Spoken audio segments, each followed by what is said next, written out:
Amen. Praise the Lord. Minsan pa po palakpakan natin ng ating Panginoon. Ngayong umagang ito, come on, palakpak na para kay Jesus. Ngayong umagang ito. Praise the Lord. Good morning, good afternoon, good evening po sa bawat isa. Naniniwala po ako na kung saan tayo ay inihanda na ng Panginoon ngayong araw na ito at naniniwala po ako na hindi nagkataon na ikaw ay dumalo sa gawaing ito. Maybe this is your first time o kaya napadaan ka lang o kaya napanood ka lang ngayong araw na ito pero hindi po tsambahan. Itong araw na ito, hindi nagkataon lamang. Ang araw na ito, hindi nagkataon na ikaw ay gumising, hindi nagkataon na ikaw ay humihinga pa, hindi nagkataon na katabi mo yung katabi mo ngayon, ito ay tinaon ng Panginoon. Because we believe that everything happens for a reason.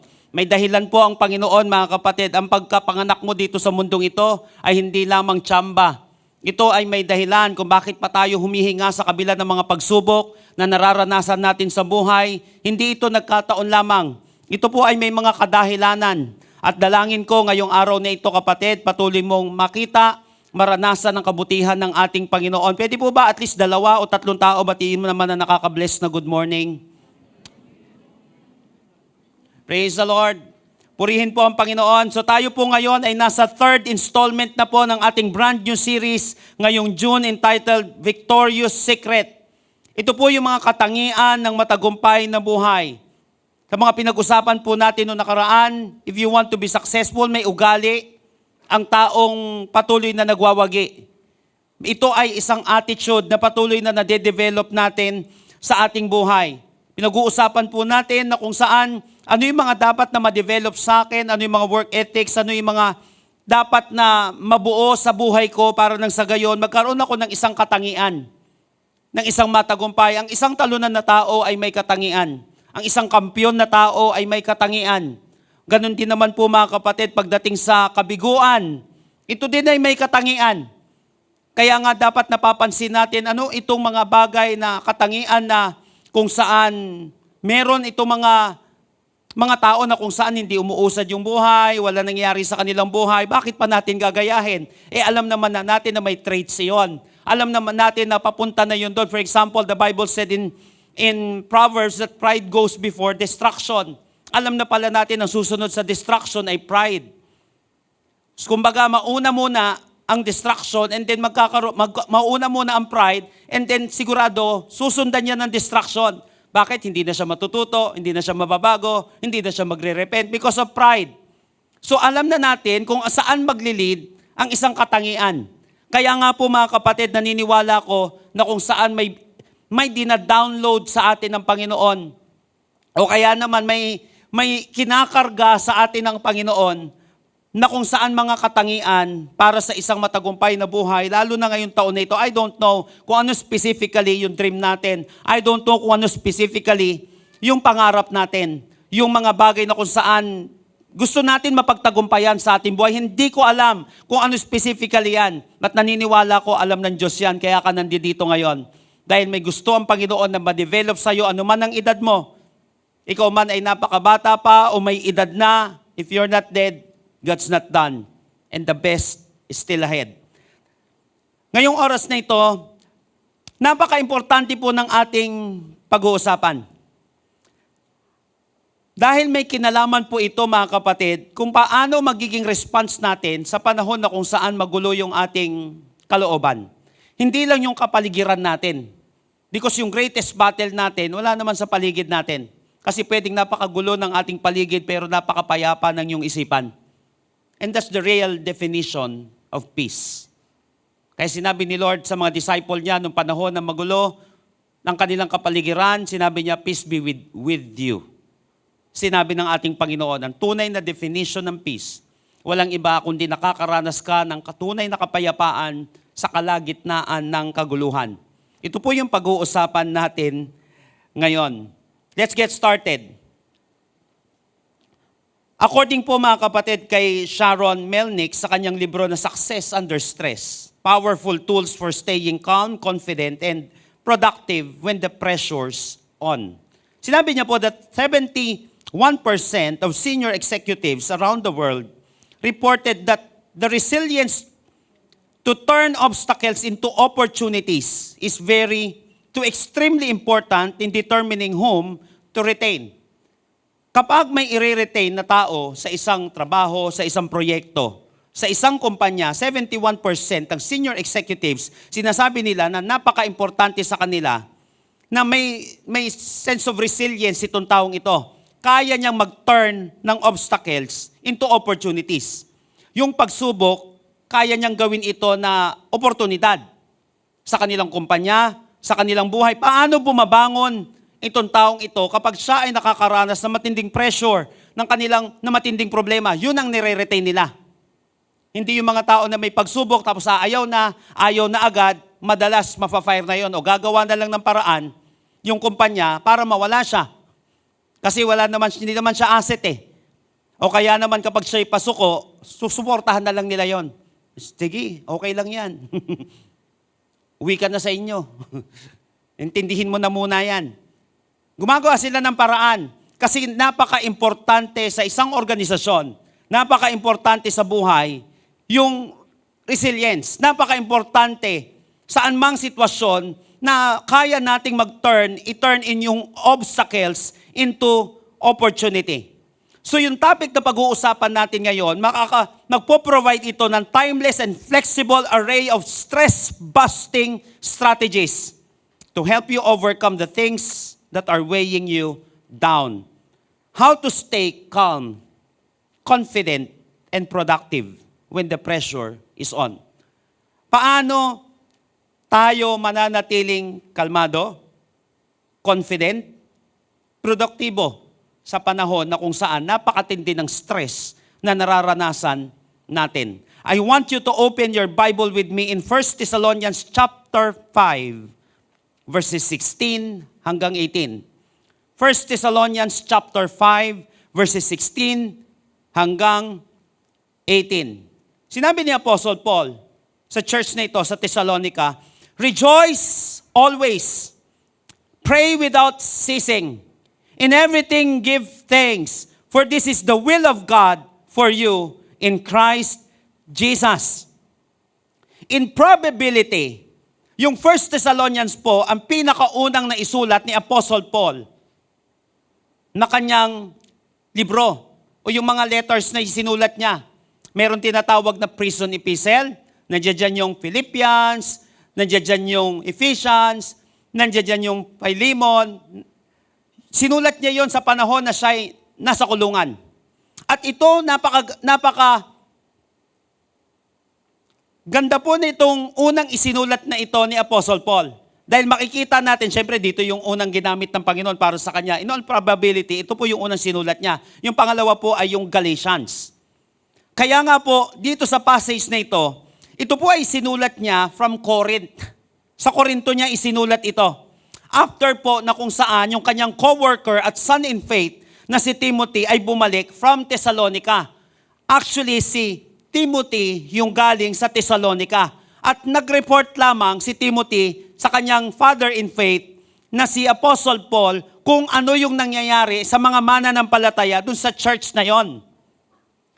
At ni-report ni Timothy kay Apostle Paul yung nangyayari sa mga bagong mananampalataya, yung mga new converts, kung paano nila napagtagumpayan yung mga persecutions. Ang hirap pa naman pag new converts.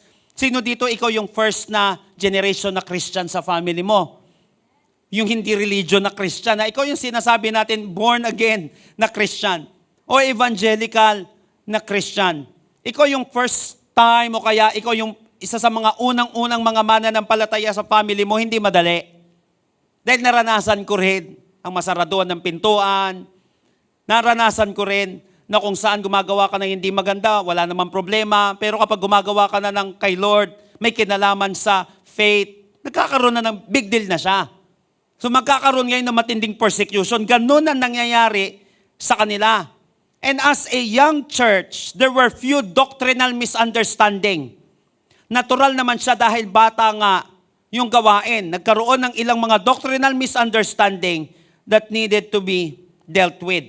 So they were facing confusion from within.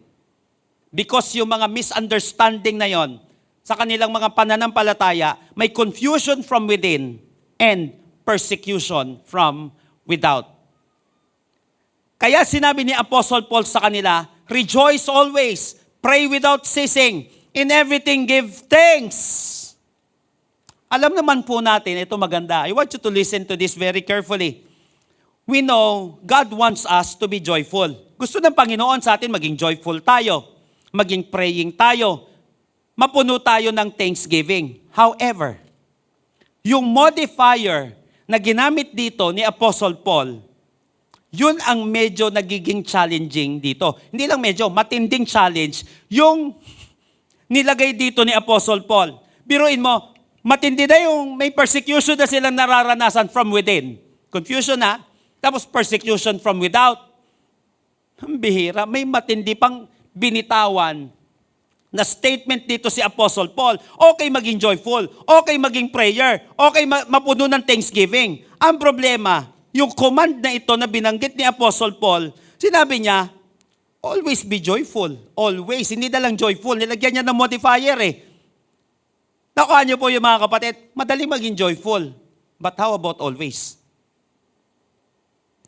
Pray without ceasing. Continually praying. Madaling mag-pray, pero yung tuloy-tuloy, regular, mukhang mabigat to. Okay lang maging thankful. But sinabi niya dito, in all circumstances. So this is a great challenge. Hindi sa ganun kadali talaga. Walang problema kung sinabi ng text natin dito, rejoice sometimes. Naintindihan ka ni Lord. Pray occasionally. Okay lang yan. Give thanks when you feel like it. Nakakala magpasalamat kapag feeling thankful ka. Hindi ganun. Ang nagpabigat dito yung modifier na always, continually, in all circumstances. Pero ito ang nakikita ni Apostle Paul. Ito yung sinabi sa kanya ng Panginoon na pamamaraan para nang sa gayon maging successful tayo when the situation is stressful. Mamili ka na lang. Parang ganito yan eh. Mamili ka na lang. Stay stressed or start being blessed. The choice is yours. Kung aangal ka na mahirap siya, mahirap din naman tamaan ng stress. Maraming mga tao, bakit ganito nangyari sa kanya? Okay naman siya, nung tinamaan pala na matinding stress, doon naglabasa na maraming sakit sa kanyang buhay.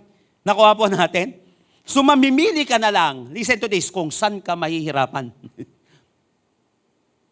Choose your suffering. Nahirapan ka mag-aral, nahirapan ka mag-training, mahirap din naman maging mangmang. Mahirap din naman yung walang alam. Choose your suffering. Saan tayo mahirapan? Minsan sabihin natin, mahirap mag-pray eh. Ang tanong, madali ba ang hindi mag-pray? Baka mas mahirap pa. Pipiliin na lang natin kung ano yung gagawin natin na mahirap, na kinalaunan, yun ang magpapagaan sa buhay natin. Stay blessed or start being, stay stressed or start being blessed. Manatiling stress sila o simula sila ng mas matagumpay at blessed na buhay. So join me in our message today entitled Success Under Stress. Sabihin nga po natin, Success Under Stress. Paano ka magtatagumpay kapag ikaw ay nasa kalagitnaan, nasa sitwasyon, natagtad ka ng stress? How to be successful when the situation is stressful? Paano tayo magiging successful kapag ang sitwasyon natin ay stressful? I don't know kung ano specifically yung mga stressors natin ngayon. I don't know, kapatid, kung ano yung kinalalagyan natin ngayon na nagdudulot sa atin ng matinding stress. I don't know. Yung stress na kung saan magpe-prevent sa'yo para maranasan mo yung success. Yung stress na kung saan magdadala sa atin ng maraming mga karamdaman sa buhay, magdadala sa atin na mas mabigat na problema sa ating buhay. Naniniwala ko kaya mo mapapakinggan ito, kapatid. Dahil gusto kang ni Lord magtagumpay. Gusto ni Lord na magtagumpay ka kahit ikaw ay nakakaranas ng matinding lumbay sa buhay. Kahit ikaw ay nakakaranas ng matinding stress. How to be successful when the situation is stressful? Lahat po ng ready at excited na matuto at mabago ngayong araw na ito, magsabi nga po ng malakas na amen. Number 1, in verse 16. Lahat po ng binanggit dito ni Apostle Paul, ito ay imperative. Kinakailangan gawin talaga siya. Sinabi ko nga, di ba? Madali lang, maging joyful, madaling manalangin, mas okay yon. Madaling magpasalamat, pero mabigat dito, yung mga modifier na binanggit niya. Always, continually, in all circumstances. Therefore, yung mabigat na pinagdadaanan mo, nangangailangan din yan ng mabigat na aksyon, mabigat na desisyon. Hindi simple yung kahirapan na pinagdadaanan mo, wag mo rin simplihan yung gagawin mo sa buhay. Kinakailangan, mabigat yung pagkabaon sa utang eh. Mabigat yung pagkabaon sa bisyo. Bigatan mo rin yung mga desisyon mo. Be radical.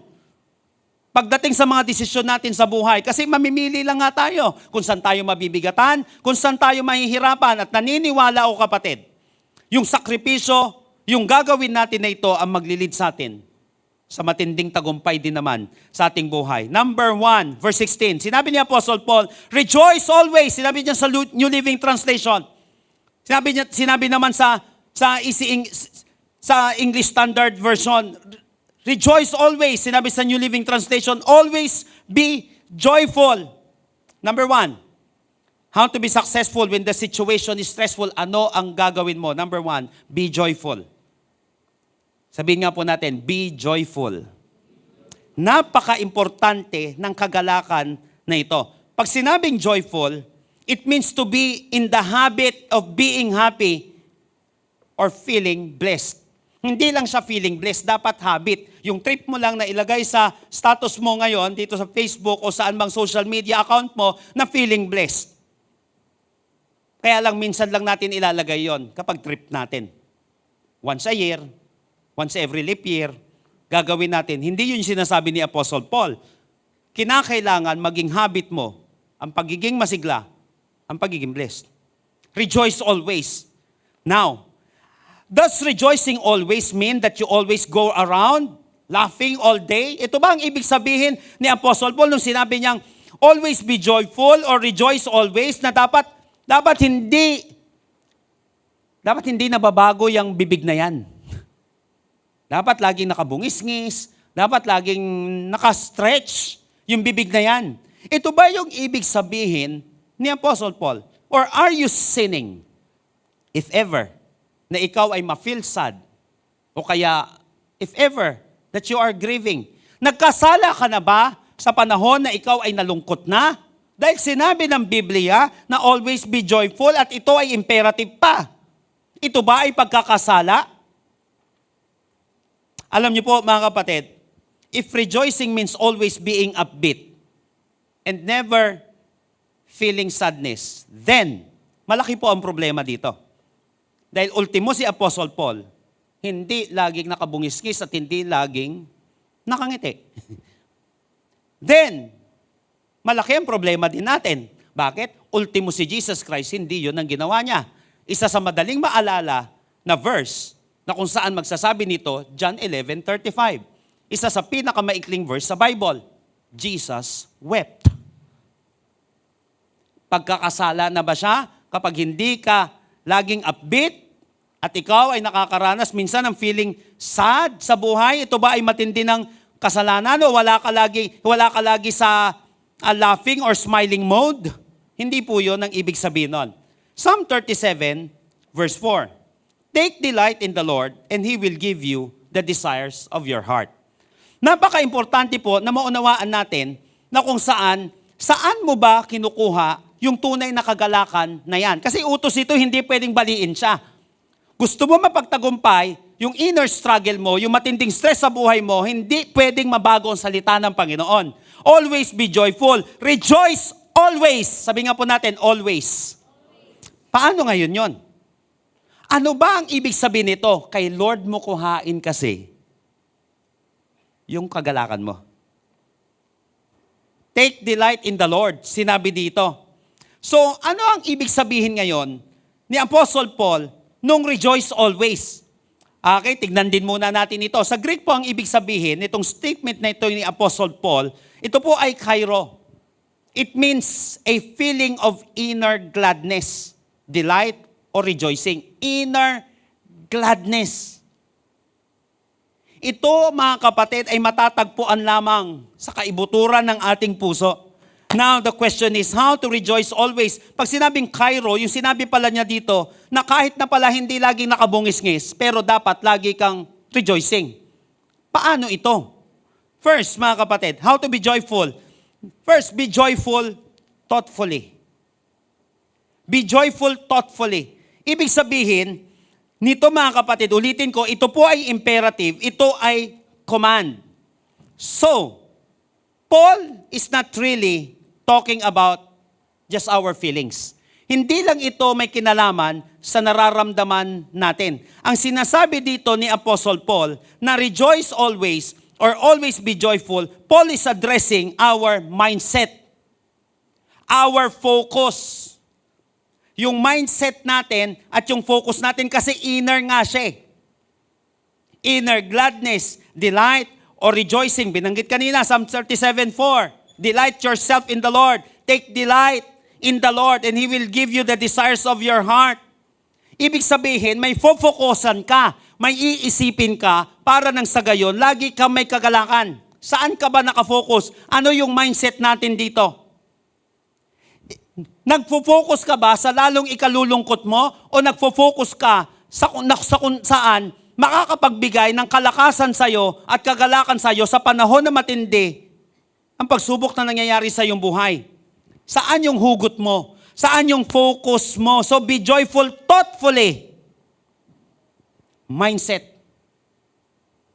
Minsan yung isang tao, lungkot ka na, nagbasa ka pa ng sobrang kalulungkot, nanood ka pa ng napakalulungkot. Sumapa ka pa sa napakalulungkot na tao. Pasuko ka na sa buhay, sumama ka pa sa masusuko sa'yo. Ano na mangyayari sa atin? Mabobombard na tayo na mabobombard noon. Nakuha po natin, hindi sinabi sa atin na huwag kang sasama, na kung saan huwag kang didikit sa mga tao na may pagsubok sa buhay. Kailangan maging salt of the earth nga tayo, maging light of the world nga tayo. Kaya lang sa panahon na yun, ikaw nga may kailangan ng salt eh. Ikaw nga may kailangan ng light eh, na pumunta ka pa sa walang light. Kinakailangan, ikaw muna mapuno, ikaw muna makabawi-bawi para nang sa gayon, pagpunta mo sa kanila, ikaw naman ang blessing. Hindi yung nagsanib puwersa pa ang kadiliman. Nagsanib puwersa pa ang kalungkutan. Nagsanib puwersa pa yung kung saan susuko na. Mahirap siya. Magdadamayan lang kayo dyan, maniwala kayo. So be joyful thoughtfully. Napaka-importante ng iniisip natin. Napaka-importante ng object, ng focus natin sa panahon na yon. Second, be joyful hopefully. Ibig sabihin, ikaw ay umaasa. Yung ibig sabihin ng Cairo dito, mga kapatid, ito yung inner gladness. Ibig sabihin, ikaw ay umaasa, ito ay hinuhugot mo, kapatid, sa kaibuturan ng iyong puso. May matindi kang pinofokusan. Be joyful by being hopeful. Pwede pala no malungkot yung sitwasyon mo, but you are still hopeful. Sino sa inyo minsan may sitwasyon kayo sa buhay na hindi naman talaga ganun kasaya eh? But deep inside of you, hindi nawawala yung pag-asa mo. Deep inside of you, malungkot lang ako ngayon. Pero bukas makalawa, babawi ko rin to. Maaayos ko rin tong bagay na ito. Iba yun, yung malungkot ka na, wala ka nang makita, kahit na napakaliit na pag-asa. Mawawalan ka na talaga ng kagalakan noon, kapatid. Joyful in this verse signifies a feeling of happiness that is independent from what happens. Ito ay kagalakan na independent sa nangyayari sa iyong kapaligiran. Ibig sabihin, pag malungkot yung paligid mo, para kang thermostat, hindi thermometer. Hindi ka nadadamay doon. Sa sitwasyon na yun, yung pasuko na yung iba, nawawalan na ng hope yung iba, ganun man sa paligid mo. Pero ikaw, hindi nakadepende. Doon yung kagalakan mo. Kahit na mainit, dahil thermostat ka, kaya mong palamigin yung sitwasyon. Dahil hindi ka thermometer, pag mainit ka rin. Nakuha po natin, ito yung ibig sabihin ni Apostle dito, independent siya from what happens, but dependent from your hope in God. Yung kagalakan na ito ay independent sa nangyayari sa paligid, Pero ito ay nakadepende naman sa pag-asa mo sa Panginoon. Kaya ka umaasa, pag-aasa ka lang sa tao, sa ibang bagay, nakita mo, naku, mukhang hindi niya rin kaya. Naku, mukhang walang pag-asa rin ah. Pag dun mo depende, pero nakadepende ka kasi sa Diyos na hindi guguho, na hindi magfe-fail. So joyful Christians have a feeling of inner gladness. Joyful Christians have a feeling of inner gladness in the midst of sadness. Naniniwala ako na meron na sa atin mga nakaranas na ito. At dalangin ko maranasan natin lahat ito, na sa kabila ng pagsubok, ikaw ay nag-iisip pa rin na hindi pa tapos ang lahat. Joyful. Be joyful thoughtfully. Nangyari ba sa yan? Matindi yung pagsubok pero nag-iisip ka pa rin, hindi pa tapos ang lahat. If I'm not dead, God's not done. Yun yung mindset mo. So mamaya dyan, may nag-spark na matinding kagalakan sa kaloob-looban mo. Na hindi mo rin maipaliwanag bakit ganon. Kasi nga, you're joyful, thoughtfully, and hopefully, nakabase siya yung kagalakan mo, hindi sa pangyayari, kundi sa ating Panginoon. Indeed, rejoicing in the Lord always is based on our relationship with Christ. Sinabi sa Psalm 37:4, basahin ko sa Tagalog, sa Panginoon mo hanapin ang kaligayahan at ibibigay niya sa iyo ang ninanais mo. Sa Panginoon mo hanapin. Bakit? Kahit na masaya minsan ang katabi mo, baka hindi mo mahanap sa Kanya lagi yan. Nakuha natin, kahit nagaano kabungis-ngis yung katabi mo, darating ang panahon na iiyak at nagwawalan tayo minsan ng pag-asa sa buhay. Sa Panginoon mo hanapin ang kaligayahan at ibibigay niya sa iyo ang ninanais mo. Kaya always be joyful ang utos dito. Dahil once na nawala na yung tunay na kagalakan, mawawala na rin tayo ng kabuluhan. Ulitin ko. Kaya sinabi, importante yung always dito. Kasi once na nawala na itong kagalakan na ito, nawawala na ang tao ng kabuluhan. Napansin mo, ang term lagi ng tao, o bakit ka naalis sa trabaho? Hindi na ako masaya. Ba't di ka namang ninegosyo? Hindi na ako masaya. O bakit ayaw mo na siya? Hindi na ako masaya. Lagi ka na lang susuko kasi hindi ka na masaya. Kaya nga nung nag-pray si David, para ma-restore siya, restore unto me the joy of thy salvation and renew a right spirit within me. So napaka-importante nung inner gladness na yon. Gladness na kung saan hopeful ka pa rin. Gladness na kung saan kahit ano nangyayari sa paligid, pero may naiisip ka pa rin na may pag-asa ka. May naiisip ka pa rin na hindi tatagal itong sitwasyon na ito o hindi habang buhay bagyo at unos ang buhay na ito. Doon may mag-spark na kaligayahan sa iyong buhay. Indeed, happiness is highly related to success. Ulitin ko, happiness is highly related to success.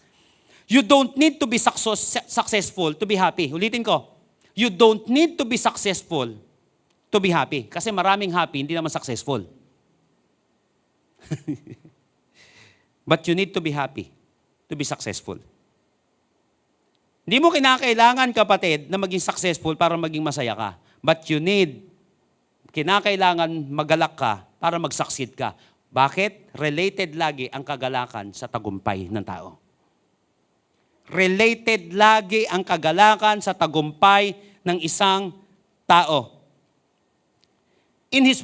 Sa kanyang libro na kung saan ang title ay Does Happiness Promote Career Success? Revisiting the Evidence. Sinabi po sa librong ito that happy people receive higher earnings, exhibit better performance, and obtain more favorable supervisor evaluations than their less happy peers. Ayon po sa pag-aaral, yung mga masasaya, masisigla na tao, sila yung may mas matataas na sweldo. Sila yung nag-i-exhibit ng better performance. Di man lahat, but generally speaking, according po sa pag-aaral mga kapatid, sila yung nakakatanggap nito. Bakit ganyan naman yung boss ko para naman lagi nakabusangot? Hindi mo naman nakikita. Kung ano yung sa kaloob-looban niya, nung panahon na kung saan pabagsak na yung kumpanya pero may kagalakan pa rin siya. Yung sinasabi natin, inner gladness in the midst of sadness. Kaya hindi bumabagsak. Kaya umaangat yung tao. Related lagi. Happiness is highly related to success. Sa pagtaas ng sahod. Mas mataas yung sahod nila, mas mataas yung kinikita nila, kaysa dun sa mga less happy na mga kasama nila. According to Journal of Personality and Social Psychology, happiness is associated with excellent work performance. Many studies found that people who frequently experience positive emotions tend to go above and beyond for their organization. They are also less likely to be absent from work or quit their jobs. People with better well-being also tend to earn bigger salaries than those with lower well-being. Associated lagi, madalas, yung happiness sa work performance ng isang tao. So yung sinasabi dito ng Bible, nakakatulong pala siya, laging related siya sa pag-excel mo sa pagtatrabaho. Ang hirap magtrabaho, magsaing ka nga lang eh. Magluto ka nga lang na napakalungkot, nag-iiba yung lasa eh. Walang excellence. Maghuhugas ka ng plato, ang dami pang kanin. Ang dami pang mga ulam-ulam, ang dami pang dumi. Nawawala yung excellence pag ang lungkot mo. Pag wala yung inner gladness. Whereas may tao, kapatid, yung mukha niya, dahil hindi naman talaga maganda yung sitwasyon, pero may inner gladness siya, may pag-asa pa rin siya, nag-iba yung trabaho niya. Hindi nagbabasag ng plato, ng baso. Umaayos, kaya gumaganda yung buhay niya. The philosopher Bertrand Russell in 1951, sinabi niya po that the good life as I conceive it is a happy life. But he went on, I do not mean that if you are good, you will be happy. I mean that if you are happy, you will be good. Ganun ulit. Kapag ikaw ay may kagalakan, magiging mabuting tao ka. Dahil kapag sobrang galit tayo lagi, lungkot tayo, dun lumalabas yung mga negative energy, yung mga negative mga kapatid na responses natin sa buhay. Tandaan, mahirap pabagsakin ang taong masiyahin. Kaya sinabi ni Apostle Paul, rejoice always. So how to be successful when the situation is stressful? Number 1, be joyful, thoughtfully, and hopefully. Hindi lagi ito nakabase sa panlabas, kundi nakabase ito, kapatid, sa kaibuturan ng ating puso, na kahit na may Jesus wept tayong nabasa, pero hindi nawawala ng pag-asa ang Panginoong Kristo. Nakuha natin yon, pwedeng umiiyak ka, pero hindi ka nawawala ng pag-asa sa buhay. Yun yung sinasabi ni Apostle Paul na inner gladness. So, possible pala yung sinasabi niya na rejoice always. So, number 2, ito yung pamamaraan para mapagtagumpayan nila yung confusion from within and persecution from without ng mga taga-Tesalonica. Ito yung pamamaraan para muling bumangon sila at umangat sila. Be joyful. Second, never stop praying. Ito na naman. Never stop praying. Sinabi sa ESV, pray without ceasing. How to be successful when the situation is stressful? Number 2, be prayerful. Sabihin nga po natin, prayerful. Ngayon, prayerful means to be devoted to and engage in frequent and sincere prayer. Itong first verse natin na rejoice always, mahirap nang intindihin kapag hindi siya napaliwanag, pag hindi naintindihan ng maigi. Kaya lang, pagdating dito, hindi rin simple yung susunod na statement ni Paul. Never stop praying. Yung iba sa atin, nakastop ka yata ngayon Mamaya magpipray ka. Ayun ba talaga ibig sabihin niya? Na pray without ceasing? Dapat maghapon ka, walang hinto yun. Basta magpray ka na magpray. Sabi, pray without ceasing. Alam niyo po, yung pray without ceasing dito, alam mo, pag sinabing prayer, ito po ay simpleng pakikipag-usap sa Diyos. It is a communication between man and God. Nagsasalita ka, nakikinig ka. Ganun ang panalangin. Communication siya between man and God. Now, it doesn't require highfalutin words. Hindi mo kinakailangan lagi ng napakatitinding mga words, napakatitinding mga statement para masabing, ay hindi siya nag-pray kasi ang pangit ng mga words niya. Hindi nagra-rhyme yung mga words niya, hindi maganda yung prayer niya. It doesn't require a special vocabulary. When Paul says pray without ceasing, he doesn't mean that all we do is to talk to God. Na hindi ibig sabihin ni Apostle Paul na lahat ng gagawin mo, sige magsalita ka na magsalita, kausapin mo lagi ang Panginoon. Walang hinto yun. Ako rin naman, huminto ko kanina after ko mag-pray. Ano yung ibig sabihin niya dito? Kaya nga sinabi natin na magiging komplikado ito kapag hindi naintindihan. So ito pong sinabi ni Apostle Paul dito na pray without ceasing, hyperbole po ito. Sinabi ko nga, di ba? Sa Bible, kapag nag-i-interpret ng Bible, ang number one rule dyan, take it literally. Para nang sa gayon, hindi puro deeper meaning. Ang dali-daling intindihin, nilaliman mo ng nilaliman, di mo tuloy na intindihan. Maraming kakultuhan, dyan nagsisimula, yung puro deeper meaning. First, take it literally. Nakuha natin. Pero sa Bible, literature ito. Gumagamit ng mga figurative na mga statements ang Bible. Bakit creative na author ang Diyos? Nakuha po natin.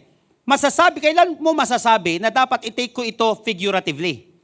Lagi kong sinasabi, if the sense doesn't make sense, seek another sense.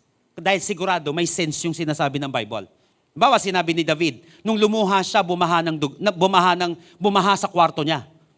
Nung umiyak siya, muntik na siyang malunod. Sa kanyang luha. Nangyari ba yon? Ang dami nga sa inyo nalungkot, ang dami mo ng kabiguan sa buhay, di ka naman nalunod sa luha mo. Hindi naman bumaha sa bahay mo, sa kwarto ninyo. Ano yun? Kasinungalingan ba siya? Hindi, hyperbole. Ang ibig sabihin nun, matinding pagtangis ang kanyang naranasan. Ganito din dito. Nung sinabing pray without ceasing, ibig sabihin ba walang hinto? Hindi, hyperbole yung ginamit dito na salita. So, etong prayerful dito, na pray without ceasing or be prayerful, it means two things. Dalawang importanteng bagay ang ibig sabihin nito. First, pray habitually. Pag sinabi pala ng Bible na pray without ceasing, utos ito kapag dumadaan ka ng stress, dapat pray without ceasing. Hindi lang pray. So, ang ibig sabihin dito, gawin mong habit ang pananalangin. Sabi nga po natin, habit. Gagawin siyang habit. Parang ganito, habit mo na pagkain eh. Hindi ka lang nga oras-oras, minuto, sigun-sigundi na kumakain. Sino dito habit mo pagkain? Lahat tayo. Mamaya kakain ka na naman eh. Lilibre mo na naman yung tatay mo eh. O kaya may lilibre ka, o kaya ikaw man lilibre. O kaya kakain ka eh. Habit mo na kasi yan. Yung iba nga lang, habit niya 3 beses kumain sa isang araw, yung iba 10, yung iba 8. Yung iba 2, pero habit mo araw-araw kumain. Yun ang ibig sabihin nito. Yung Greek word po na ginamit dito is adialeptos. Itong adialeptos na ito, ibig sabihin nito unceasing. By unvarying practice. Unvarying practice. Ibig sabihin nga nito, habit, not changing, constant or uniform. Lagi niya nang ginagawa ito, habit niya na ito parang pagkain. Na ginagawa natin, habit na, and I hope habit din natin yung pagsisipilyo, habit din natin yung pagligo. Meron dito, 3 beses kaya ata naliligo isang araw eh. Pero hindi kada segundo. Ito yung ibig sabihin na pray without ceasing. Figurative siya, figure of speech siya, na sinasabi, dalas-dalasan mo naman ang pananalangin. Sabi mo nga sa katabi mo, dalas-dalasan mo ang pagpipray. Ano po yung sinasabi dito? Gawin mo siyang habit na parang pagkain mo. Gawin mo itong habit. Sa panahon na matindi ang problema, manalangin ka. Sa panahon na masaya, manalangin ka. Kasi kapatid, ang magsusustain sa'yo ay yung prayer life mo. Dahil dun ka lagi nakikipag-usap sa ating Panginoon. Pangalawa, ang ibig sabihin nito, pray persistently. Ang ibig sabihin ng Greek word dito is continually. Ibig sabihin nito sa Greek ay hacking cough. Yung sino sa inyo yung ubo, recently, dalangin ko, gumaling ka na ngayon. Pero recently, parang ubo ka ng ubo. Di ba, ang dami nung nakaraan, mga inubo kayo? Nung nakaraan yata, si Pastora Dana, pumunta kami, si Jazz, nagkaroon ng lagnat, papunta kami Malaysia, tapos siya naman, parang ubo yata ng ubo. Pero ibig sabihin ditong hacking cough. Ibig sabihin nitong pray without ceasing, Hindi sa humihinto ka. Umuubo ka pero humihinto ka rin naman kahit may ubo ka. Nakuha po natin yon. Kaya lang, nagiging frequent siya. Yun ang ibig sabihin nito. Persistent siya. Na kahit na, makinig ka mahiga dito ha, kaya pray persistently, na kahit na pinipigilan mong umubo, na uubo ka. Ganito yung sinasabi dito, na kahit na pinipigilan ka ng tao, na kahit na tinatamad ka, hindi ka mapigilan sa pananalangin mo. Magpipray at magpipray ka kahit may pagsubok sa buhay. Magpipray at magpipray ka kahit anong nararanasan mo sa buhay. Ito yung sinasabi dito. Pray habitually and pray persistently. Sino dito kapatid na kahit na anong mangyari sa buhay mo, hindi ka mapipigilan? Hindi mo ako mapipigilan manalangin. Pagsubok ka lang, matindi yung kakausapin ko. Nakuha natin, dapat di ka napipigilan. Ito yung prayerful. Hindi napipigilan ng karamdaman, magpipray yan. Hindi mapipigilan ng kapapusan, magpipray pa rin yan. Hindi mapipigilan yan ng stress sa kanyang pamilya. Hindi mapipigilan yan ng kung saan stress sa kanyang trabaho. Mananalangin pa rin yan kahit anong gawin niya. Kahit anong gawin mo, kahit anong gawin ng mga tao, magpapatuloy siyang mag-pray. Kahit mahirap ang sitwasyon, ito yung sinasabi. At ito yung ginawa ni Apostle Paul, na kahit na nakulong siya, kahit na binibigyan siya ng matinding persecution, hindi pa rin siya humihinto sa panalangin. Habit niya na kasi at persistent yung kanyang pananalangin. Sinabi ni Corrie ten Boom, is prayer your steering wheel or your spare tire? Ang panalangin mo ba ay steering wheel o spare tire? Na kung saan saka ka lang nananalangin, pagbutas na yung gulong mo. Saka mo lang siya ginagamit kapag may problema ka na. Nakahawa natin yon. Remember this, that if you only pray when you are in trouble, you're in trouble. If you only pray when you are in trouble, you're in trouble. Kapag nananalangin ka lang pag may pagsubok ka, malaki problema mo. Kasi dapat ang pananalangin, pray without ceasing. Never stop praying. It means persistent and habitual. Walang pagsubok na makakapagpigil sa pakikipagniig mo sa Diyos. Walang pagsubok na makakapigil sa pag-uusap nyo ni Lord. Walang pagsubok na makakapigil sa date nyo ni Lord. Nakuha po natin mga kapatid. Walang pagsubok na makakapigil sa deep conversation nyo ng Panginoon. Wala. Hindi naman kasi siya pagandahan ng salita, kapatid. Ito, kapatid, ay pagkakaroon ng dekalidad at napakapurong pakikipag-usap sa Diyos. Na kahit na naiiyak ka, na kahit na hindi mo minsan maintindihan ang sarili mo, basta Lord, naintindihan mo ako. Usap tayo, Lord. Yun yung pray without ceasing. Hindi mapipigilan. Tandaan, mahirap pahintuin ang taong mapanalanginin. Hindi yan basta-basta mapapabagsak ng stress, hindi yan basta-basta mapapabagsak ng pagsubok. Kasi pag may pagsubok yan, may malakas siyang kausap.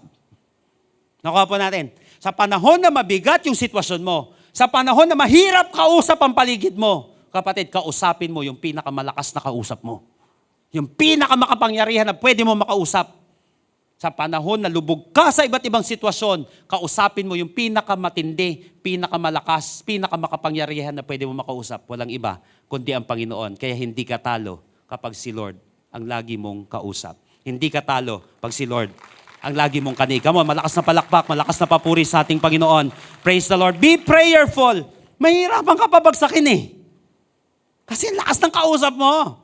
Last but not the least, eto na. Ito rin ang isa sa napakaganda yet very challenging. Give thanks, verse 18, in all circumstances, for this is God's will for you in Christ Jesus.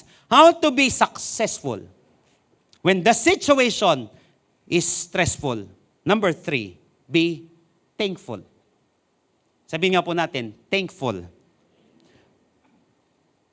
Matagumpay pala ang isang tao na kung saan mapagpasalamat. Kaya lang, hindi lang nagpapasalamat.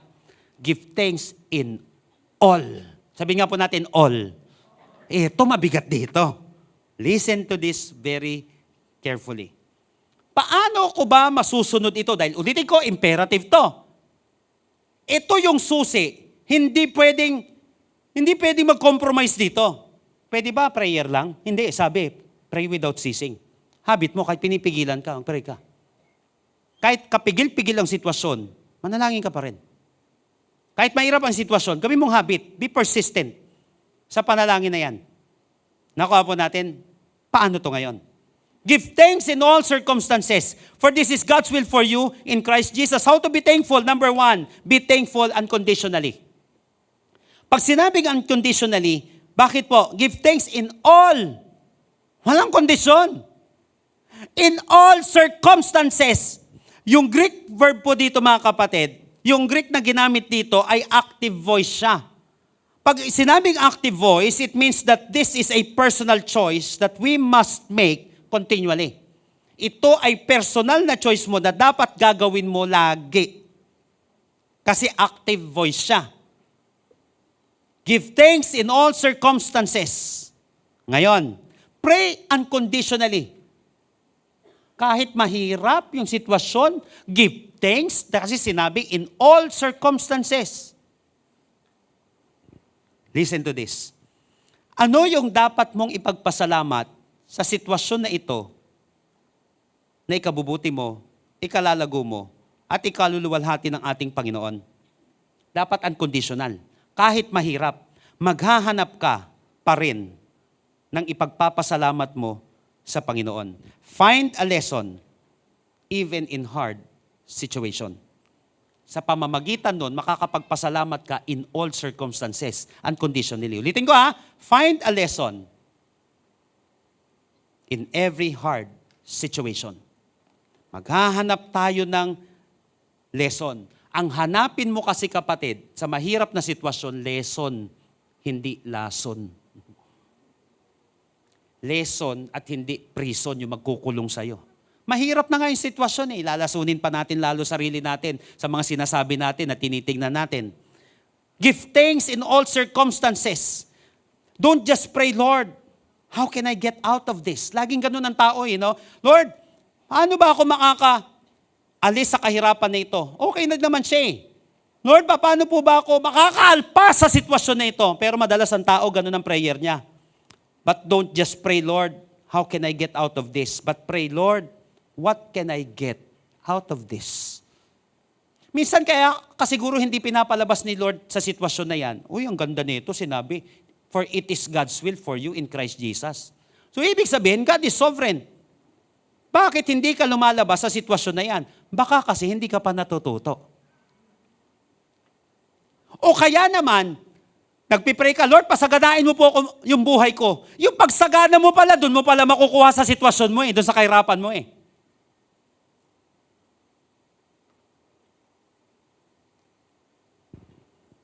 Meron isang negosyanteng bata na tinanong siya, anong hugot mo? Lagi yung sinasabi, di ba, yung sa life planning natin. Ayun, hiramin nyo po sa mga mentorings natin po kayo para nang sa gayon, ma-share po sa inyo yon. Sa life planning natin, importante yung goal Pero importante rin yung objective.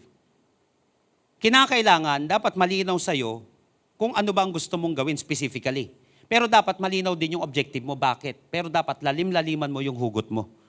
Sinabi, bakit ka nagsikap ng ganyan? Sabi niya, ayaw ko na ulit mangyari sa pamilya namin na may mamamatay dahil wala kaming pambayad sa ospital. Namatay yung lola ko, wala kaming pambayad sa ospital. Hindi na ulit mangyari yun. Pero anong matututuhan mo dyan sa sitwasyon na yan?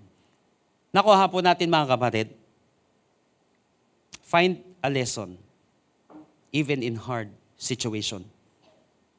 Lord, salamat po dahil natuto po ako dito sa pinagdadaanan namin.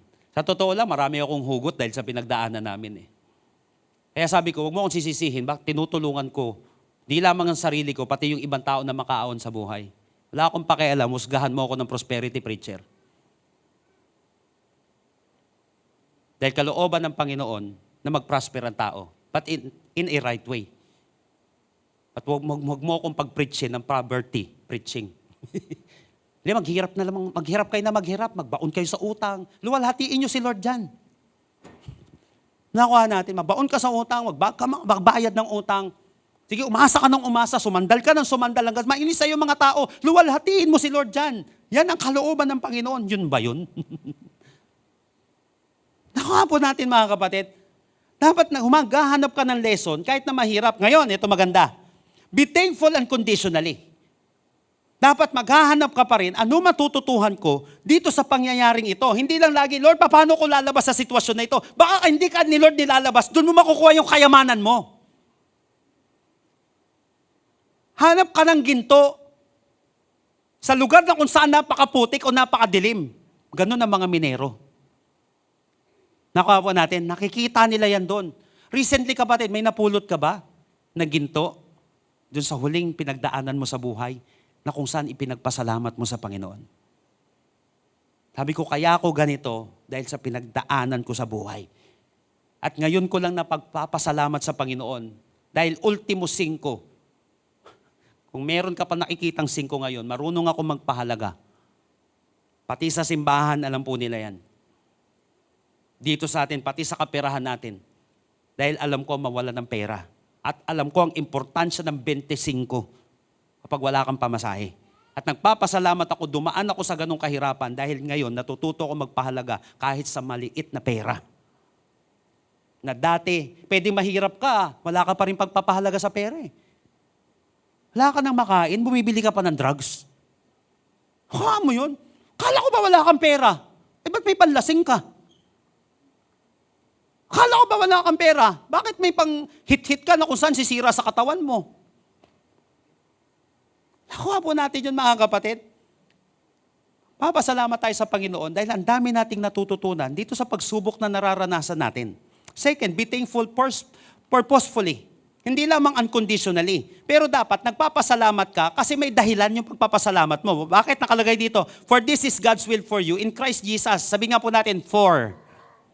Yung ibig sabihin dito na for ay assigning a reason. Kaya ka nagpapasalamat, eto makinig pong maigi dito hindi sasabihin, bakit ka nagpapasalamat? Bakit ka masaya dyan? Hindi. Basta, wala yun. Hindi dapat may dahilan ka kung bakit nagpapasalamat ka. Ito yung sinabing give thanks in all circumstances. For this, importante dito yung for. Hindi ka lang basta nagpapasalamat, kundi bakit ka nagpapasalamat. Assigning a reason. Always put in mind that God has a better and greater purpose in every circumstance. Ibig sabihin nito, find a higher purpose in everything. Find a higher purpose in everything. Always look at the bright side of life. Ngayon, ito maganda. Sabi dito, give thanks in all circumstances. Hindi ibig sabihin nito, listen to this magpapasalamat ako pag nadapa ako. Lord, aray ko, nasugatan ka, laki ng sugat mo. Lord, salamat po, ang dami kong tahi. Hindi yun yung ibig sabihin nito. Nakuha po natin, pag nagkasala ka, pasalamat ka. Lord, salamat po, naging makasalanan ako Salamat po, naging lalakero ko, babaero ko. Salamat po, Panginoon. Naging adik ako. Taliwas sa salita ng Panginoon, hindi yun ang ibig niyan sabihin. Nakuha po natin. Halimbawa, paano yun? Halimbawa, nadapa ka. Hindi mo sasabihin, salamat po, nadapa ko. Lord, salamat po, nadapa lang ako at hindi ako nasagasaan kanina. Nag-iiba na siya. Hindi mo pinagpapasalamat dahil nadapa ka. Nagpapasalamat mo dahil nung nadapa ka, hindi ka nasagasaan ng tren. Nakuha po natin, naghanap ka pa rin ng bright side dun sa pangyayari. Alam niyo po mga kapatid, hindi ako natutuwa dahil marami po namatay dun sa plane crash. Give thanks in all circumstances Paano yon? Hindi ang ibig sabihin, matutuwa ka dahil maraming namatay dun sa plane crash na yon. Sa kabilang banda, nagpapasalamat ako, may isang taong nabuhay. Nakawa natin yung mga kapatid. Nalulungkot tayo, nag-grieve tayo dahil tama yun, utos ng Bible naman yun. Makag-grieve ka rin sa mga tao nag-grieve naman. Pero sa kabilang banda, nagpapasalamat ako dahil may isang nabuhay. Meron pang isang nabuhay, yung hindi nakahabol dun sa dun sa flight Nakawa natin, always look at the bright side of life. Hindi mo ipinagpapasalamat yung nangyari sa'yo sa buhay na hindi maganda. Nakuha po natin?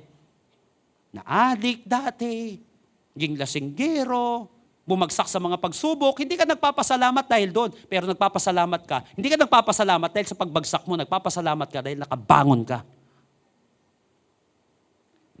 Give thanks in all circumstances. For, yun yung reason, this is God's will for you in Christ Jesus. Kalooban ng Panginoon na makabangon ako. Sa kabila ng pagbagsak ko, kalooban ng Panginoon na makarecover ako dito sa addiction na ito. Kalooban ng Panginoon na makabalik ako mula sa pagkawala ko. Kapatid, mahirap mapabagsak ang taong mapagpasalamat. Dahil maghahanap yan lagi ng ipagpapasalamat niya at makakapagpabangon sa kanya. Dahil lagi kang makakakita ng rason para makabangon ka.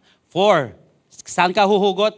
This is God's will for you in Christ Jesus. Thank God, kalooban ng Panginoon na makabangon ka, makabalik ka, gumaling ka. Kapatid, magkaroon ka ng kapayapaan, kalooban ng Panginoon. Every good and perfect gift is from up above. Hindi ka nagpapasalamat sa kasalanan, hindi ka nagpapasalamat sa mapapait na nangyari sa'yo, nagpapasalamat ka, may pagkakataon na binigay sa'yo ang ating Panginoon. So how to be successful when the situation is stressful? Be joyful. Pangalawa, be prayerful. Pangatlo, be thankful. Naniniwala po ako mga kapatid, sa pamamagitan na ito, matatad na ng stress ang ating paligid. Maniwala ka, diyan magsisimula yung success na ipagkakaloob sa'yo ng Panginoon. Bakit? Lagi kang may hugot, hindi sa emosyon mo. Lagi kang may hugot, walang iba kundi sa ating Panginoon. Doon nang gagaling lahat ng pag-asa, kagalakan, at doon nang gagaling lahat ng rason sa iyong buhay. Paano ka mapapabagsak ay may ganyan kang attitude? Nakuha po natin mga kapatid, purihin natin ang ating Panginoon. Praise the Lord. Hallelujah. Tayo po lahat ay tumayo, if you can stand sa presensya ng ating Panginoon. At muli po mga kapatid, basahin ko po ito, verse 16. Ulitin ko, they were experiencing inner problems. Nakakaranas sila ng matinding problema, confusion from within, and persecution from without. At sinabi ni Apostle Paul, para mapagtagumpayan niyo yung stress na yan, rejoice always. Pray without ceasing. In everything give thanks, for this is God's will for you in Christ Jesus. Therefore, pakinggan niyo po itong maigi sa dulo. For this is God's will. Sabi nga po natin, God's will. For this is God's will for you in Christ Jesus. Therefore, God's will ang pagiging joyful. Kaya kahit pagtawanan ka ng tao, ano ba ito? Hirap na nangyayari sa'yo, gagalak ka pa rin. May inner joy ka pa rin. May hope ka pa rin na ganyan na pag-asa. Wala naman na. Huwag mong pakikinggan yung sinasabi ng iba. Kalooban kasi ng Panginoon ang ginagawa mo. Pray ka pa ng pray. Tinda ng pagsubok na nangyayari sa buhay mo. Kaya nga ako nagpipray, matindi na yung pagsubok ko. Kaya nga ako lumalapit sa pinakamatindi. Kapag ikaw ay pinipersecute dahil nananalangin ka, tuloy mo dahil kalooban ng Panginoon ang pananalangin mo sa kabila ng pagsubok. At kalooban ng Panginoon na maging mapagpasalamat ka, naghahanap ka pa rin ng maganda sa kabila ng pangit na nangyayari. Sino dito naranasan mo bumagsak sa negosyo mo? Pagpapasalamat mo yung pagbagsak? Hindi. Hindi ako nagpapasalamat dahil bumagsak ako. Nagpapasalamat ako, madami ako natutunan sa pagbagsak na yon. So right now, I'm not starting from nothing. I'm starting from experience. Yun ang pinagpapasalamat natin. Hindi dahil dun sa kasalanan na ginawa natin. Pinagpapasalamat natin dahil sa kabila ng kasalanan, pinatawad tayo ni Lord. At may pagkakataon tayo. Paano pababagsakin yung taong joyful? Paano mapapabagsak ang taong prayerful? Lagi ka may backer. May kausap. Paano mapapabagsak yung thankful? Paano? For this is God's will for you in Christ Jesus. Tandaan, kapag God's will ang ginagawa mo, kapag kalooban ni Lord ang ginagawa mo, lagi ko nga sinasabi, pinupondohan yan ni Lord. pag God's will, yung jojowain mo, popondohan ni Lord yung marriage ninyo. Pag God's will, yung negosyo mo, popondohan ni Lord yan. Pag God's will yung ginagawa mo, popondohan ng Panginoon yan kahit magkapagsubok tayo. Kaya kung gusto mong umusad, kung gusto mong magalak, kung gusto mong kapatid na magtagumpay, gawin mo ang kalooban ng Panginoon. Ano kalooban ng Panginoon? Rejoice always. Kay Lord mo hanapin yun. Kahit naiiyak ka sa sitwasyon, pero yung puso mo hindi nawawala ng pag-asa. May iyak ka lang, pero hindi ka sumusuko. Kasi may inner joy. Minsan wala nang gustong kumausap sa'yo kahit bangko. Nakaka na rin may raman minsan. Pero may Diyos kang malalapitan. Ang tawag Jehovah Jireh. May provider. Sa panahon, kung saan may karamdaman ka, sumuko na nga yung ibang doktor eh. Pero salamat pa rin. Hindi ka nagpapasalamat dahil wala nang pumapansin sa'yo. Wala nang kaya magpagaling. Papasalamat ka because Jesus is the greatest physician. He's the greatest healer. Sa lahat dito ngayon na kung saan nawawala na yung kagalakan sa iyong puso, minsan tinatamad na tayong manalangin. Wala na tayong nakikitang maganda o ipagpapasalamat sa sitwasyon. Ito ang mensahe sa'yo ng Panginoon. Gawin mo to. Popondohan ng Panginoon yung susunod na kailangan mo. Why? For this is God's will for you in Christ Jesus. I want you to close your eyes right now. Ikaw at ang ating Panginoon ngayong oras na ito. Who among you here, aamin ka kapatid, na dumating yung panahon na wawala na itong kagalakan na ito, wala ka nang mahugot. O nag-struggle ka dito ngayon. Nabubombard ka na kapatid ng mga negativity at nawawala na yung pagiging thankful natin. At aamin ka kapatid, na sa kabila, nasa lahat, dahil sa mga pangyayari sa buhay mo, tila baga parang nakalimutan mo na maging prayerful. Kapatid, ngayong oras na ito, lalapit tayo sa Diyos. But before that, if this is your first time ngayon, na you really want to give your life to the Lord, to surrender everything to God, sa kabila ng pinagdadaanan na yan, wala rin naman mangyayari, di suko ko na to lahat sa Lord. Tama kapatid yung gagawin mo. Dahil yung pagsuko mo kay Lord, yan na ang umpisa ng pagkapanalo mo sa buhay. Yet to those who believe, to those who receive Him, to those who believe in His name, He gave them the right to become children of God. Masarap maging anak ng Diyos. Dahil lagi ka may malalapitan na Diyos. Paano? Tanggapin mo daw siya at manampalataya ka sa Kanya. Sabi ng Bible, if you want to receive God right now, if you want to surrender everything to the Lord, yung bigat na yan, yung problemang yan, ngayong oras na ito kapatid, I want to challenge you. Kung kanina pa nangungusap sa iyo ang Panginoon, tataas mo na mabilis yung kamay mo na sinasabi mo, Lord, I surrender everything. Save me, God. If this is your heart's desire, lift up your hands. Bibilang ko ng 3. Mananalangin tayo na mabilis lang kapatid. And I believe that after this, your life will never be the same again. Lift up your hands. 1, 2, 3. At ngayong oras na ito kapatid, mula sa iyong puso, tell it to Jesus. Lord Jesus, come into my life. I surrender my heart to you.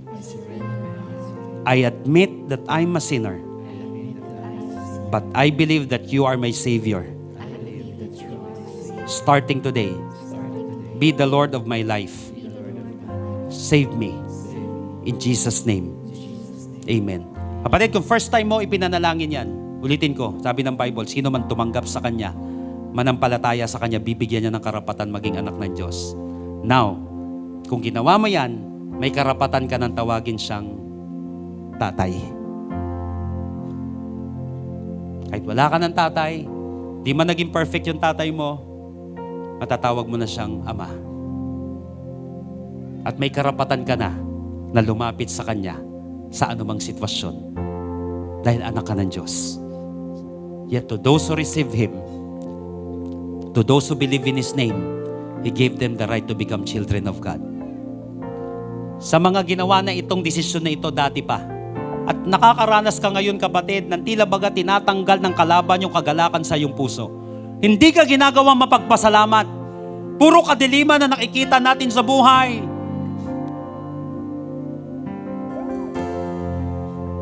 Ang dami ng mga nawawala. Nawawala ng pakikipag-usap sa Panginoon, nawawala ng kagalakan, nawawala ng kapatid. Yung tingin natin na maganda sa mga bagay sa ating buhay. Kapatid, anak ka ng Diyos. Lapit ka kay Lord ngayong araw na ito. Lumapit ka. Lumapit ka sa kabila na yung karamdaman. Lumapit ka, kapatid, sa kabila ng mga stressful na situation na nararanasan mo. Lumapit ka sa kabila ng kakapusan. Lumapit ka sa kabila ng kadiliman. Ano man na nangyari sa iyong pagkadapa sa buhay. Lumapit ka kay Lord. Makikita mo, kapatid, makakahanap ka ng dahilan para makabangon. Bibigyan ka niya ng dahilan, kapatid, para maging mapagpasalamat. For this is God's will for you in Christ Jesus. Lapit kay Lord ngayong araw na ito. I will give you, kapatid, 30 minutes hanggang 1 minuto. Personally, lumapit ka kay Lord ngayong oras na ito. Lapit ka sa Diyos na nagpapagaling. Lumapit ka sa Diyos na nagpapala. Just pray right now. Go. Nakikinig si Lord. Huwag mong pakialaman yung katabi mo, kapatid. Lumapit ka as you are. Ito yung moment naman na kausapin mo si Lord. Kinausap ka na niya kanina sa kanyang salita. Kausapin mo naman si Lord. Last 50 seconds. Just talk to God right now. Be prayerful. Ito na yung pagkakataon mo, kapatid. Kahit hindi mga highfalutin words yung mga ginagamit mo, kapatid. Yung kaling sa puso, yung puro na salita. Yung totoong nararamdaman. Yung totoong desire. Ano yung pangarap mo? Ano yung ninanais mo sa puso mo? Hayaan mong katagpuin yan ng Panginoon. Ano yung matagal mo nang iniiyak sa Lord? Ano yung mga unseen battles mo, kapatid? Na kung saan gusto mong ilapit kay Lord? It's high time. This stress na nararanasan mo ngayon will never let you down. Because God will lift you up. May kagalingan na dumadaloy sa ating kalagitnaan ngayong oras na ito. May pinaghihilom na sugat ang ating Panginoon ngayong araw na ito. May binibigyan ng kapayapaan si Lord ngayong araw na ito. Sa mga tao na lumalapit sa Kanya, sa mga tao na kung saan patuloy na umaasa sa Kanya, Jesus is moving right now. May pinapagaling si Lord. May tinatouch na karamdaman ng ating Panginoon. May miracle na ginagawa ang Panginoon ngayong oras na ito sa iyong puso, sa iyong isipan at sa iyong buhay. Lapit kay Jesus. Lapit kay Jesus. The Spirit of the Lord is here right now. He is empowering you. The Lord is healing someone. The Lord is saving someone. He is the Prince of Peace. He will lift you up. Oh Lord. Oh Lord. Come on, just come to God right now. I want you to lift up your voice and declare something to the Lord. Praise Him, worship Him. You are my strength, Lord. Oh God. Hapit kay Jesus. Manalangin ka, sumamba ka, magpuri ka sa Kanya. Come on, for the last time. With all of your heart and soul, declare it. Oh Lord. Yes, oh God.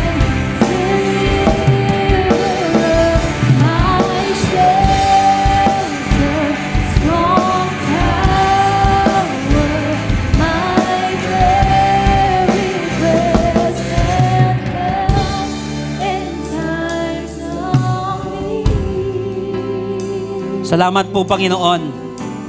Present man ang pagsubok, but you're always present, Lord, in times of needs. Absent man ang iba, Absent pa ng ibang solusyon. Pero thank God, because you're not an absentee Father. You are the Father to the fatherless. Salamat dahil may malalapitan kami, Panginoon, sa panahon na hindi na namin alam ang gagawin namin. Salamat po, Panginoon. Ngayong oras na ito, kapatid, can you just lift up your hands? Taas natin ang ating mga kamay. Ngayong oras na ito, I want to pray for you. Father, in the name of Jesus, I pray that you bless the works of these hands. Lord, out of these hands, Panginoon, na kung saan nagkaroon ng matinding pagsubok sa buhay, matinding mga battles sa buhay, dito lilitaw, Panginoon, ang mga trabaho, Panginoon, na kung saan makakabago sa mundo. Lord, may ipapanalangin ito na gagaling dahil pinagaling mo siya.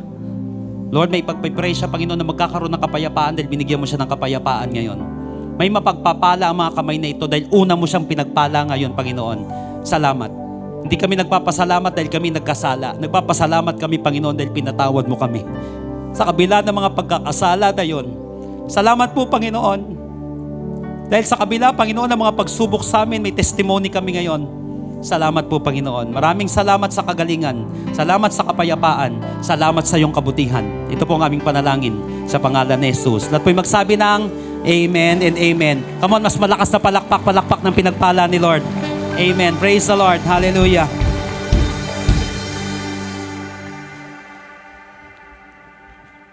Amen. Sige po, isa pang palakpak para sa ating Panginoon.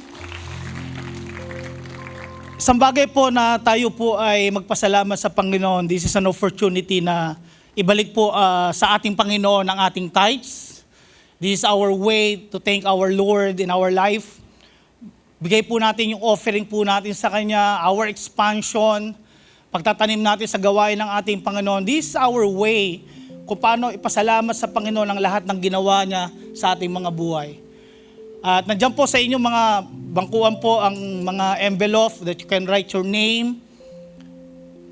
Ang katapatan po natin sa ating Panginoon, ito yung ating expression sa goodness and faithfulness ng ating Panginoon sa ating buhay.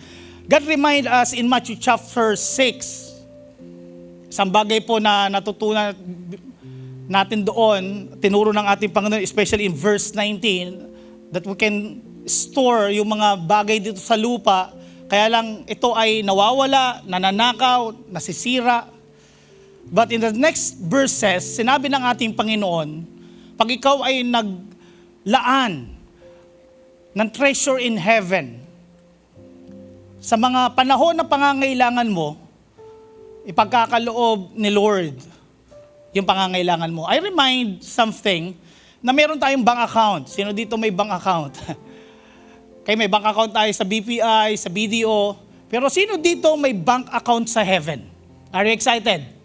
Itong ginagawa po natin na pagbabalik ng ating tithes, offering, pagtatanim, expansion, all of that, ay pagpasalamat natin sa Panginoon. Pero yung paglilingkod natin sa Panginoon, pagdidisciple, alam niyo po ba, ito ay pagdideposito doon sa bank of heaven natin sa Panginoon.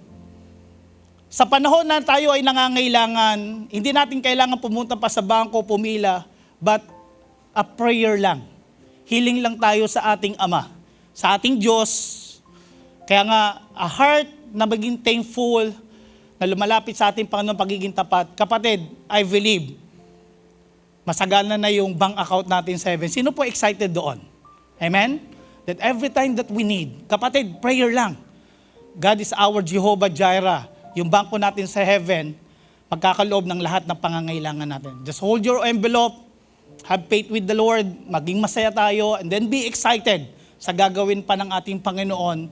And then let's pray. Lord, maraming salamat po sa iyong salita. Really God, kailangan po namin ng iyong salita sa aming mga buhay. To inform, to transform our life, at makita pa namin at maintindihan pa namin, Panginoon, kung anong Diyos ka sa aming mga buhay. Lord, right now, God, nagpapasalamat po kami, Panginoon, sa buhay, talento, kakayanan na pinagkaloob niyo po sa amin. Businesses, schooling, Panginoon, work, God. All of this ay galing sa inyo, Panginoon. Kaya binabalik po namin sa inyo, Panginoon, ang aming tithes. We give our offering, our expansion, pagtatanim sa gawain niyo, Panginoon, to bless our brethren, God. Lord, ito ay aming way. Panginoon, ipakita ang kadakilaan mo, your faithfulness to us. Lord, right now, God, I pray to those life Panginoon, na patuloy na nagiging tapat sa iyo. Lord, alam mo, Panginoon, ang iyong mga anak, ang puso. Sabi mo in Matthew chapter 6 verse 21, kung nasaan ang mga puso namin, nandun ang mga kaparehan namin. Lord, right now, God, alam niyo po ang puso ng bawat isa, Panginoon. That our hearts in you, also our treasure is. Lord, right now, Lord, bless those lives. In their life, in their family, Panginoon. Lord, I declare, God, healing in their body right now. Their needs, oh Lord. Lord, pagpapala sa kanilang hapagkainan, pangangailangan sa schooling, oh God, in their expansion of their business, Lord, in their promotion of their work, Panginoon. Lord, granted all of them, Panginoon. At sinabi mo, Panginoon, in verse 33, kung uunahin po namin kayo, ang inyong kaharian, ang inyong katwiran, ang lahat ng bagay ay idadagdag nyo sa amin. Lord, we are excited, God, sa ginagawa mo sa aming mga buhay, at gagawin mo pa, Panginoon, ipakita, Panginoon, sa amin who are true the living God is, na aming sinasamba at aming pinaglilingkuran. Maraming salamat, Panginoon. Tanggapin niyo po, Panginoon, ang aming papuri. Pasasalamat sa inyo sa pangalan ni Jesus. Amen and amen and amen. Pwede na po tayo magbigay sa Panginoon.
Good day, amazing people of God. Get ready because Ignite is coming on June 24th.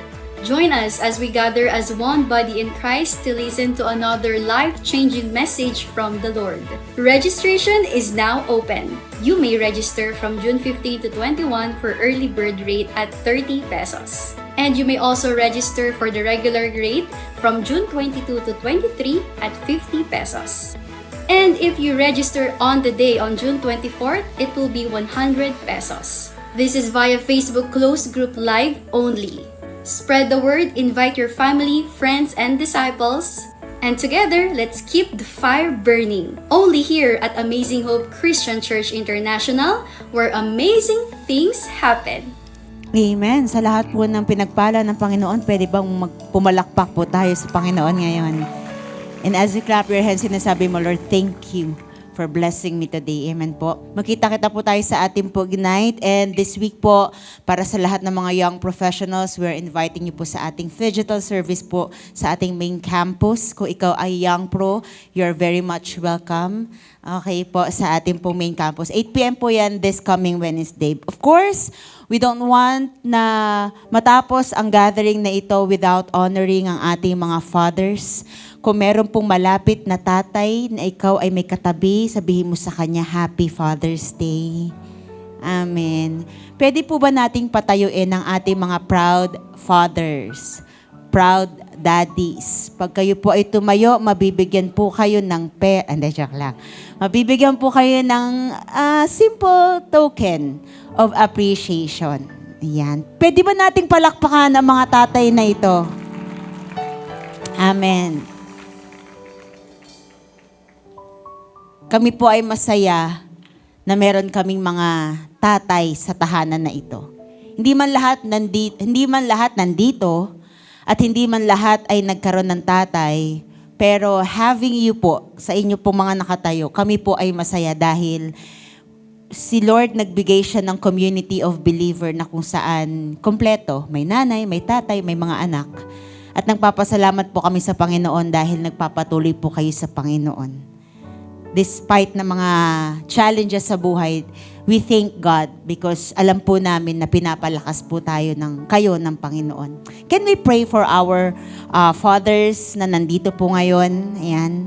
Kung ikaw ay malapit dyan, pwede mong i-stretch yung hand mo or maybe nasa unahan mo siya, pwede mong i-stretch yung hand mo and we will just impart blessing to them.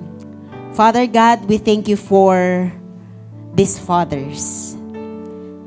Totoo, Lord, kumpleto na kami dahil sa'yo.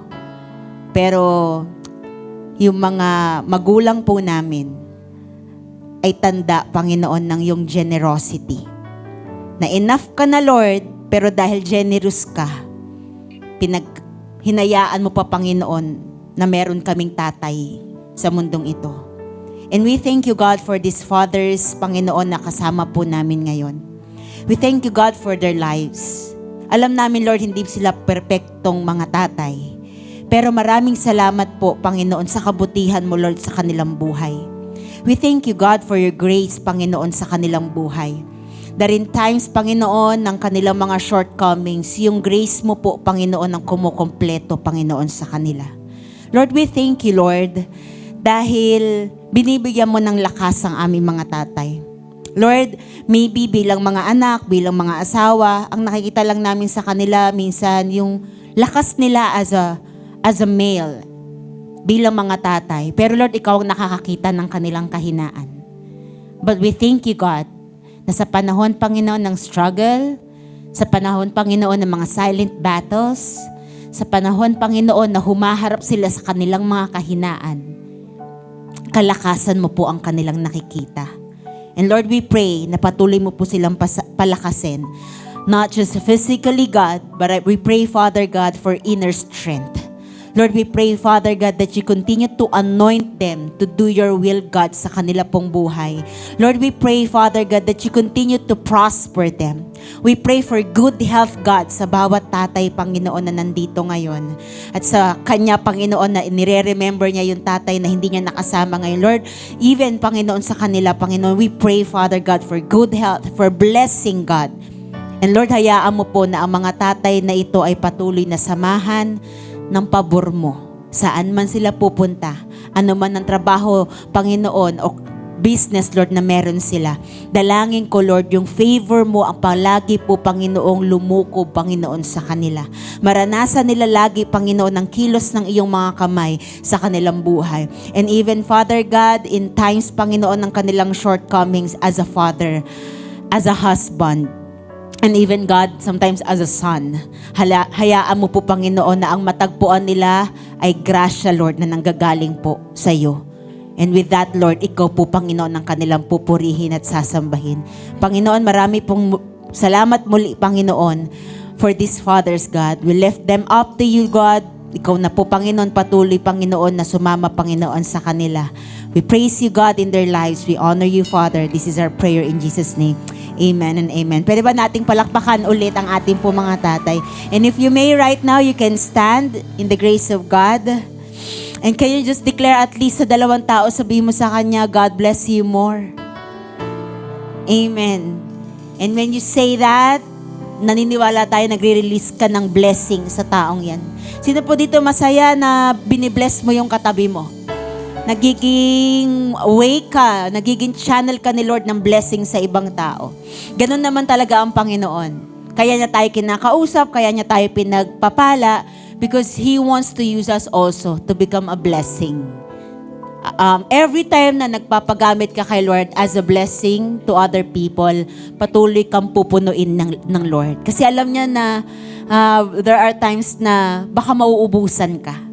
Pero tandaan mo na sa panahon na parang feeling mo lang naman, Lord, parang nauubusan na ako, pero hinahayaan kasi kita, Lord, na gamitin ako. Huwag kang mag-alala. Si Lord pa rin ang palagi magdadagdag ng blessing na yan sa'yo. Amen po ba? And with that, we will just thank the Lord. Can we just once again close our eyes? Pasalamatan po natin ang Panginoon sa araw na ito. Pasalamatan mo si Lord sa grace. Pasalamatan mo si Lord sa word, sa presence niya. Ngayong araw na ito, pasalamatan mo na si Lord sa mga gagawin niya pa sa buhay mo. Father God, nagpapasalamat po kami sa greatness mo, sa amazing move mo, Panginoong, sa araw na ito. And that God, hindi po kami nagsayang ng oras. Panginoon, ang ginawa namin is not a waste of time. But Lord, ang ginawa namin ngayon ay worship. And Lord, we believe, God, that as our worship goes up, blessings will come down into our lives. And we receive that, God, in the name of Jesus. Lalabas kami ng lugar na to, Lord, blessed. Having that favor that comes from you. Having that joy that comes from you. Lord, lalabas kami ng lugar na to prayerful. And at the same time, God, thankful. And that is all because of you, Jesus. Salamat po, Panginoon. Lord, hayaan mo kami ang pinakamasarap na kausap. Kami ang pinakamasarap na kasama, kabanding. Kasi, Panginoon, nakasama ka po namin. Naranasan namin ang presensya mo. And we will impart that to the people. We will let the people know kung sino yung Diyos na amin pong pinaglilingkuran. Marami pong salamat. If you may, you can raise your hand. Receive this benediction from the book of Numbers because God is not yet done with you. Ayaw kanyang lalabas dito ng puno lang. Gusto niya nag-uumapaw ka. So when you say, I receive, I want you to believe na yung nire-receive mo, mangyayari sa buhay mo. Amazing people of God, may the Lord bless you and take care of you. May the Lord be kind and gracious to you. And may the Lord look on you with favor and give you peace. Father, we receive all these things in the mighty name of Jesus. And everybody will say aloud, Amen and Amen. God bless everyone. See you po next Sunday.